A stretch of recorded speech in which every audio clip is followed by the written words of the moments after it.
Les technologies les plus anciennes que les scientifiques ne peuvent toujours pas expliquer.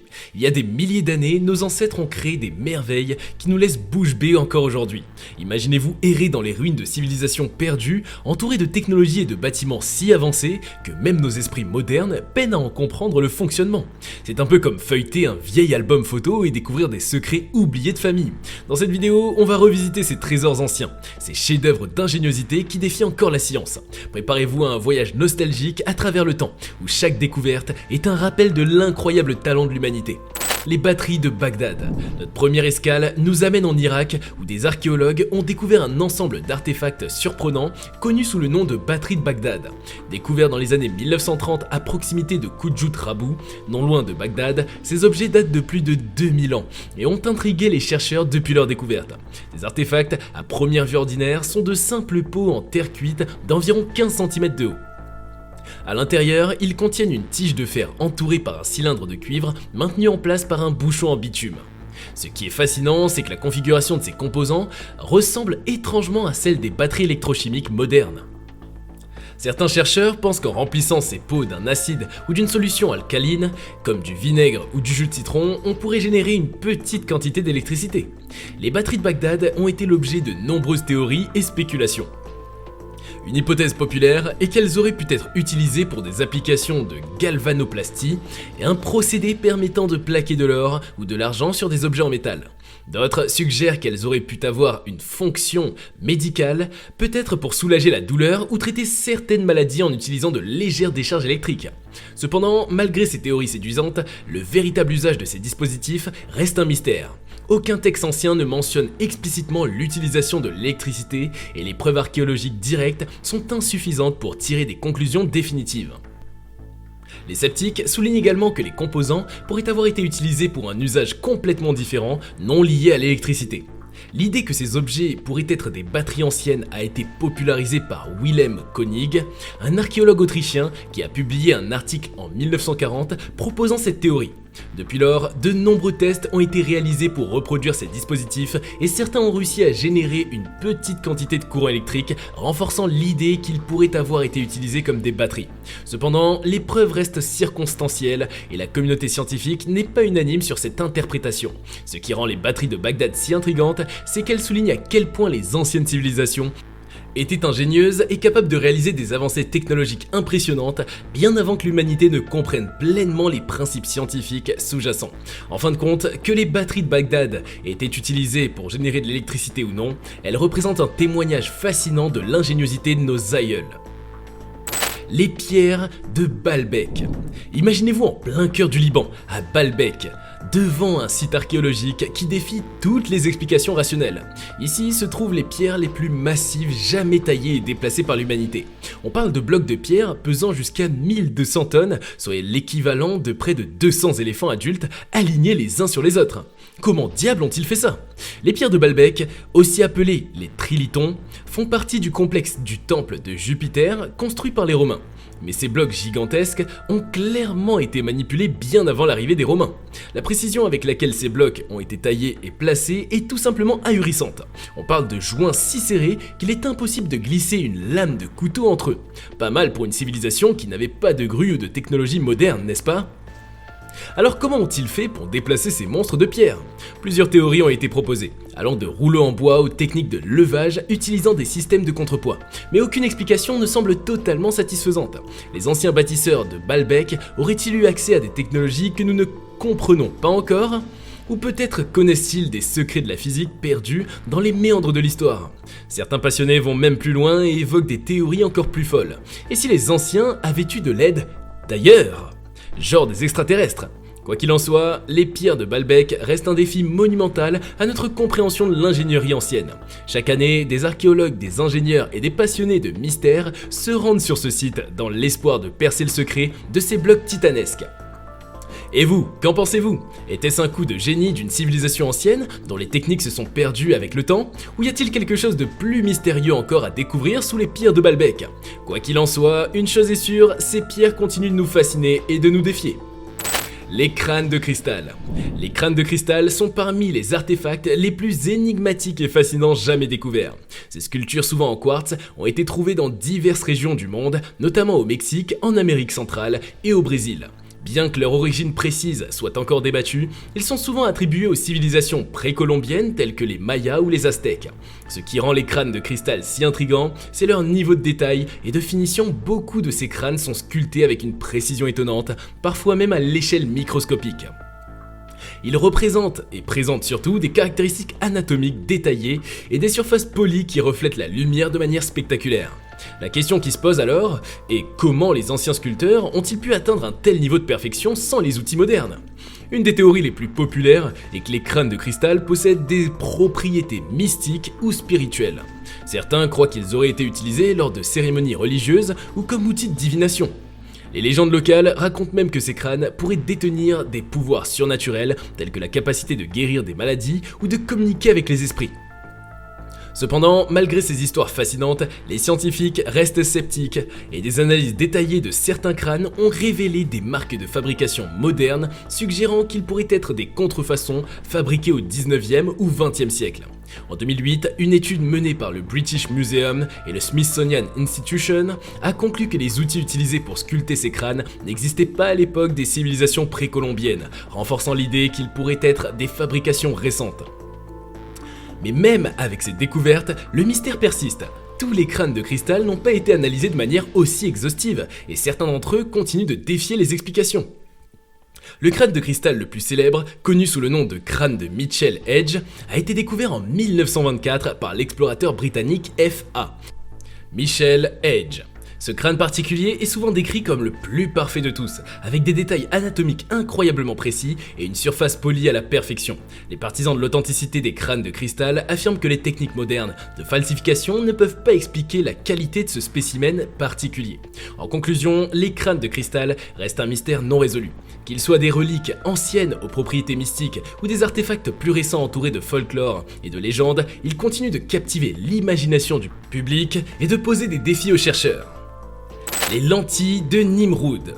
Notre prochaine escale nous emmène dans l'ancienne Mésopotamie, sur le site de Nimroud, situé dans l'actuel Irak. C'est là qu'en 1850, l'archéologue Austen Henry Layard a découvert un artefact intrigant, une petite lentille en cristal de roche connue sous le nom de lentille de Nimroud ou lentille de Layard. Ce morceau de quartz poli, datant d'environ 750 avant Jésus-Christ, a suscité de nombreuses questions et théories sur son utilisation et sa signification. Mesurant environ 3,7 cm de diamètre, la lentille de Nimroud a une forme biconvexe, semblable à celle des lentilles utilisées dans les télescopes modernes. Elle a été retrouvée parmi les ruines du palais du roi assyrien Assur-Napspiral II, ce qui ajoute à son mystère. Comment un objet aussi sophistiqué a-t-il pu être fabriqué à une époque où l'optique n'était pas censée être comprise ? Plusieurs théories ont été avancées pour expliquer l'utilisation de cette lentille. Certains chercheurs pensent qu'elle pourrait avoir été utilisée comme une loupe pour aider à graver des détails fins sur des tablettes d'argile ou des bijoux. Après tout, même aujourd'hui, les bijoutiers utilisent des loupes pour travailler sur des pièces minuscules et précises. D'autres théories plus ambitieuses suggèrent que la lentille de Nimroud pourrait avoir été utilisée pour l'astronomie. On sait que les Assyriens étaient de grands observateurs des étoiles et il est possible qu'ils aient utilisé cette lentille pour améliorer la vision des corps célestes. Cependant, aucune preuve indirecte, ou directe plutôt, ne vient confirmer cette hypothèse et il reste difficile de croire qu'une technologie optique aussi avancée et était employée de cette manière sans autre trace historique. Il y a aussi ceux qui pensent que la lentille avait une fonction purement ou décorative, symbolique. Dans ce contexte, la lentille pourrait avoir été un objet de prestige, une curiosité scientifique ou même un talisman ayant une signification religieuse ou spirituelle. Ce qui rend la lentille de Nimroud particulièrement fascinante, c'est qu'elle démontre à quel point nos ancêtres étaient ingénieux et capables de produire des objets de haute précision. Même si son véritable usage reste un mystère, cet artefact montre clairement que les Assyriens avaient des connaissances techniques avancées qui défient notre compréhension actuelle de leur époque. Grosso modo, la lentille de Nimroud continue de captiver les archéologues et les historiens. La machine denticitaire. La machine denticitaire est sans doute l'une des découvertes archéologiques les plus fascinantes et mystérieuses du monde antique. Ce mécanisme complexe, souvent décrit comme le premier ordinateur analogique de l'histoire, a été découvert en 1901 dans une épave de navire près de l'île grecque d'Anticitaire. Datant d'environ 150 à 100 avant Jésus-Christ, cette machine a stupéfié les scientifiques par sa sophistication mécanique. Le mécanisme d'Anticythère est composé de plus de 30 engrenages en bronze soigneusement disposés pour effectuer des calculs astronomiques précis. En tournant une manivelle, l'utilisateur pouvait simuler les mouvements des corps célestes, prédire les éclipses et suivre les cycles lunaires. En gros, c'était un super outil pour les astronomes de l'époque, bien plus avancé que tout ce que l'on pensait possible pour cette période. L'incroyable complexité de ce dispositif soulève de nombreuses questions. Comment les anciens Grecs ont-ils pu développer une technologie aussi avancée ? Les connaissances nécessaires pour fabriquer une telle machine étaient-elles répandues ou était-ce l'œuvre d'un génie isolé ? Les textes anciens ne mentionnent pas l'existence de tels mécanismes, ce qui rend cette découverte encore plus déroutante. Les scientifiques ont passé des décennies à étudier et à reconstituer le mécanisme d'Anticythère, grâce à des techniques modernes comme la tomodensitométrie et les rayons X. Ils ont pu créer des modèles 3D de l'appareil et comprendre son fonctionnement interne. Pourtant, même avec ces avancées, certaines parties du mécanisme restent énigmatiques et la question de son origine exacte n'est toujours pas complètement résolue. Il existe plusieurs théories sur l'utilisation de la machine d'Anticythère. La plus acceptée est qu'elle servait principalement à des fins éducatives et astronomiques, permettant aux astronomes de l'époque de comprendre et de prédire les phénomènes célestes avec une précision remarquable. Certains pensent même qu'il pourrait y avoir eu plusieurs machines de ce type, utilisées dans diverses académies et observatoires à travers le monde grec. Ce qui est particulièrement impressionnant avec la machine d'Anticythère, c'est qu'elle ne trouve aucun équivalent technologique avant le développement des horloges astronomiques européennes au XIVe siècle, soit plus de 1000 ans plus tard. Cela soulève la possibilité que d'autres dispositifs avancés de l'Antiquité puissent exister, attendant d'être découverts. Le pilier de fer de Delhi. Le pilier de fer de Delhi est un autre exemple fascinant de technologie ancienne qui défie notre compréhension moderne. Situé dans le complexe de Qutb Minar à Delhi en Inde, ce pilier de près de 7 mètres de haut et pesant plus de 6 tonnes a été érigé il y a plus de 1600 ans. Ce qui rend ce pilier particulièrement remarquable, c'est son incroyable résistance à la corrosion malgré son exposition aux éléments pendant des siècles. Le pilier a été forgé à partir de fer pur, ce qui est une prouesse technologique en soi. Les anciens métallurgistes indiens ont réussi à créer un objet en fer pratiquement pur, ce qui est très difficile à réaliser même avec les technologies modernes. Mais ce n'est pas seulement la pureté du fer qui intrigue les scientifiques, c'est aussi le fait que le pilier n'a pratiquement pas rouillé au fil des siècles. Plusieurs théories ont été proposées pour expliquer ce phénomène. L'une des plus acceptées est que le pilier a été fabriqué avec un très faible niveau de soufre et de phosphore, ce qui réduit la formation de fer oxydé, autrement connu comme la rouille. De plus, la surface du pilier a développé une couche protectrice de fer hydroxyde phosphate qui empêche la corrosion de progresser. Ce processus naturel, connu sous le nom de passivation, a été étonnamment bien réussi, même sans intervention humaine. Le pilier de fer de Delhi a suscité l'intérêt non seulement des archéologues et des historiens, mais aussi des métallurgistes et des ingénieurs modernes. Des études approfondies ont été menées pour comprendre la composition chimique du fer et les techniques de forge utilisées par les anciens métallurgistes indiens. Malgré ces efforts, certaines questions restent sans réponse, notamment comment ils ont pu atteindre une telle maîtrise de la métallurgie à une époque où la technologie était supposée être beaucoup moins avancée. Une autre théorie, intéressante, propose que le climat sec de Delhi a joué un rôle crucial en empêchant la corrosion. À savoir que le pilier de fer de Delhi n'est pas seulement une merveille de l'ingénierie ancienne, c'est aussi un symbole de la sophistication et de l'innovation des civilisations passées. Après avoir exploré le mystère du pilier de fer de Delhi, tournons maintenant notre attention vers une autre énigme technologique de l'Antiquité. Cette fois on part dans les vastes étendues de l'Afrique, plus précisément en Éthiopie où se trouvent des structures incroyablement impressionnantes qui continuent de défier notre compréhension. Les églises monolithiques de Lalibela. Les églises monolithiques de Lalibela. Les églises monolithiques de Lalibela, taillées directement dans le roc massif au XIIe siècle, sont parmi les plus impressionnantes réalisations architecturales de l'histoire. Ces 11 églises, toutes sculptées dans une seule pièce de roche, ont été créées sous le règne du roi Lalibela, qui souhaitait faire de sa capitale une nouvelle Jérusalem. Ce qui rend ces églises si extraordinaires, et c'est non seulement leur taille et leur complexité, mais aussi le fait qu'elles ont été taillées à la main dans le basalte volcanique. Contrairement aux constructions habituelles où les pierres sont taillées et assemblées, les églises de Lalibela ont été sculptées à partir du sommet d'une colline, puis creusées vers le bas. Cette technique de construction inversée est unique et témoigne d'une maîtrise exceptionnelle de l'ingénierie et de l'architecture. La plus célèbre de ces églises est probablement l'église Saint-Georges en forme de croix grecque, qui est un exemple frappant de l'habileté et de la vision des artisans de l'époque. Chaque église est richement décorée de motifs et de symboles chrétiens intégrant des éléments culturels et religieux éthiopiens. La question qui intrigue les chercheurs est de savoir comment ces structures ont pu être réalisées avec les outils rudimentaires de l'époque. Les théories abondent, allant de l'utilisation de techniques de levage sophistiquées à l'intervention des êtres venus d'ailleurs. Certains pensent même que les artisans avaient une connaissance avancée des propriétés de la roche, leur permettant de la sculpter avec une précision remarquable. En explorant les églises monolithiques de Lalibela, nous découvrons non seulement un site religieux important, mais aussi un chef-d'œuvre d'ingénierie qui continue de fasciner et d'inspirer les générations actuelles. La machine de South Pointing Chariot. Une des merveilles technologiques de la Chine ancienne, inventée il y a plus de 2000 ans, cette machine ingénieuse était utilisée pour indiquer la direction du sud, indépendamment de la direction dans laquelle elle était tournée. Imaginez un GPS avant l'heure, mais sans satellite ni électronique, juste de la pure mécanique. Le secret de cette invention réside dans son mécanisme complexe basé sur des engrenages différentiels. Peu importe comment vous tournez le chariot, la figure fixée au sommet du véhicule pointait toujours vers le sud. C'est comme si les anciens Chinois avaient trouvé un moyen de défier les lois de la nature avec des rouages et des axes.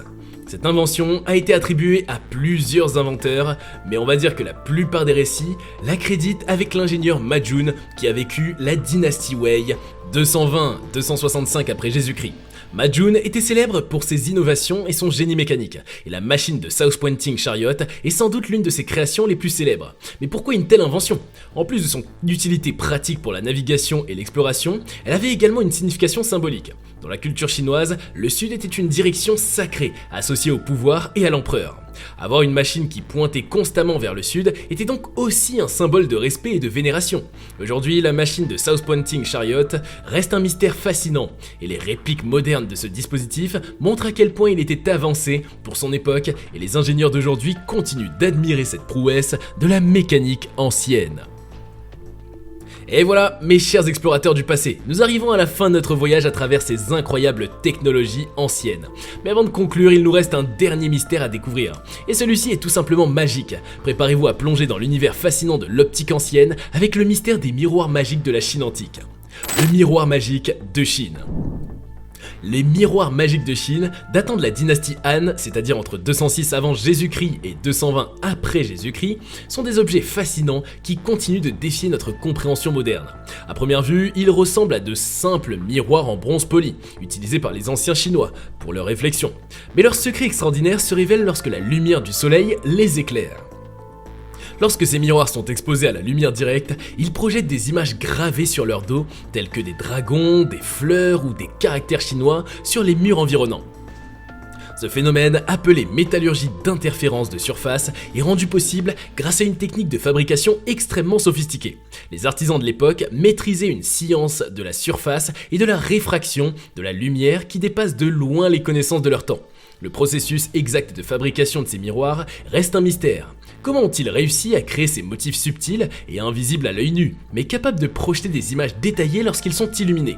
Les scientifiques et les historiens ne parviennent toujours pas à percer complètement ce secret, malgré les avancées modernes en métallurgie et en optique.